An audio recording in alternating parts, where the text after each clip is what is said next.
SK chairman died, another wounded in an ambush in the city of Cotabato.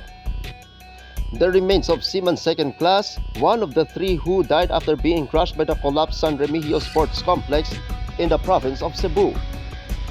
5 terror group members yield to 38 IB, surrender firearms in the province of Sultan Kudarat. And the health news, more tips for sleeps per day.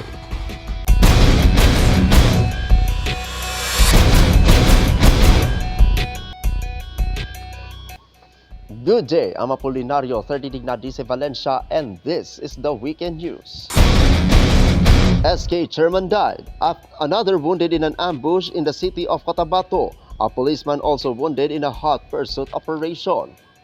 The Sangguniang Kabataan or SK chairman was died on arrival at the hospital when he was shot by suspects in the area of Jose Lim Street and Sinsuat Avenue in Barangay Poblacion 5, the city of Cotabato, past 10 a.m. yesterday.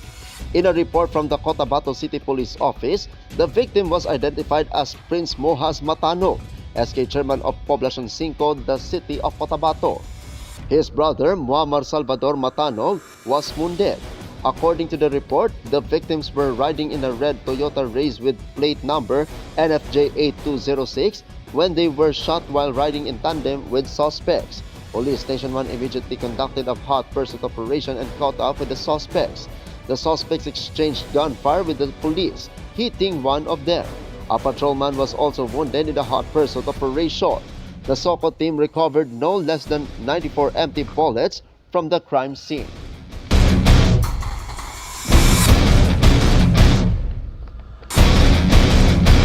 The remains of Seaman Second Class Lawrence Palomo, one of the three who died after being crushed by the collapsed San Remigio Sports Complex in the province of Cebu, following the magnitude 6.9 earthquake that struck the area on September 30, arrived in city of Pasig, the province of Iloilo, on Friday, October 3. Palomo's death is painful for the family because he was reportedly ready to return home for the vacation in Barangay Jemat E in the city of Pasig. He lost his live-in partner and 8-month-old daughter. They also planned to have their child baptized in December. The 29-year-old seaman is the youngest of 2 siblings and has been serving in the Philippine Coast Guard for 4 years.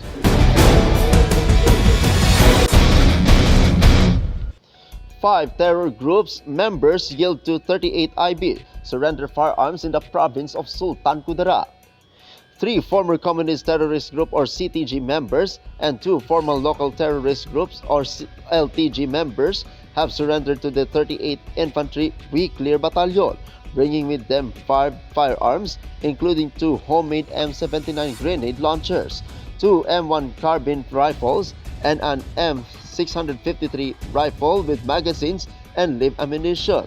The surrender was facilitated by the Intel Platoon and Bravo o Brahman Company and presented to Lieutenant Colonel Erwin E. Pelonco, commanding officer of the 38 IB. The LTGs were identified as former member of the dismantled D. Magid group, while the CTGs belonged to GF-73 or DGF Musa FSMR. As initial assistance, each returnee received cash support and a sack of rice. Lieutenant Colonel Pelonco lauded their decisions to lay down arms, emphasizing that peace and progress are achieved through unity and dialogue. He assured the Army's continued support for their reintegration into peaceful and productive lives. The 38th IB continues to urge remaining CTG and LTG members to surrender and take part in building in a peaceful and secure community.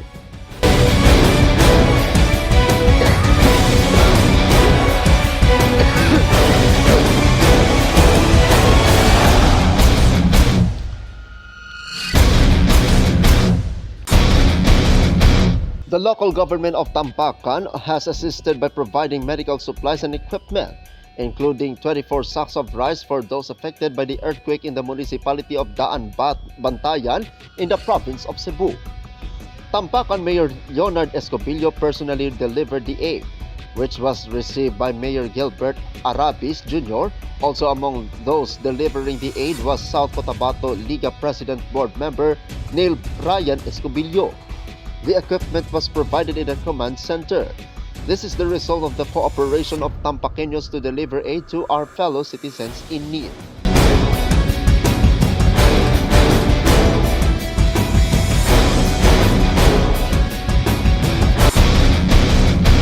And our health news.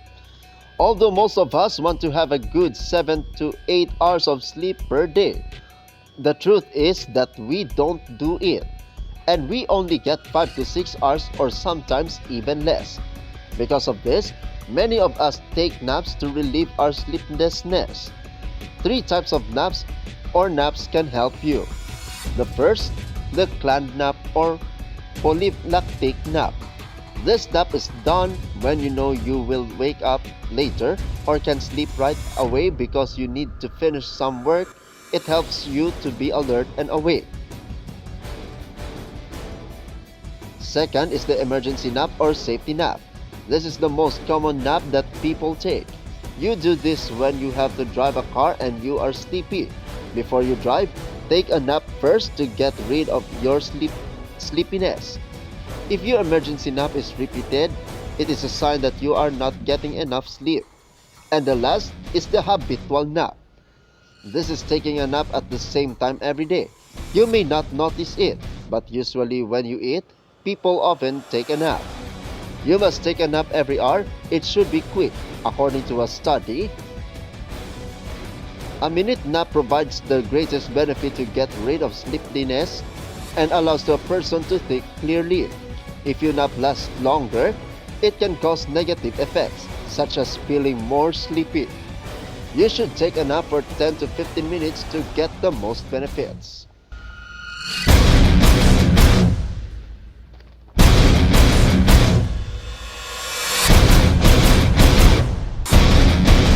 And that is weekend news this Sunday. I'm Apolinario 30 Dignadice Valencia, and this is Salakot Online Broadcasting Network.